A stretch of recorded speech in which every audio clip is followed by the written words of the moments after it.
La muerte. ¿Habrá algún ataque terrorista en el mundial?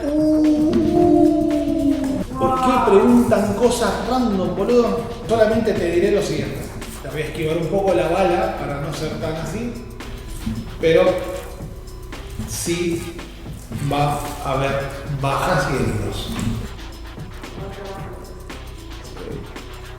No sé si se ve. ¿Qué es la palabra? La muerte. Okay. Entonces, sí, de una persona anónima. Porque me parece la ermitaña y me parece una persona que es muy consciente de las acciones que va a tramar o a hacer. Va a haber justamente algún tipo de atentado producto de una persona bastante desquiciada, loca, porque justamente va a aparecer la conciencia de los lados, entonces quiere decir que está desequilibrada emocionalmente.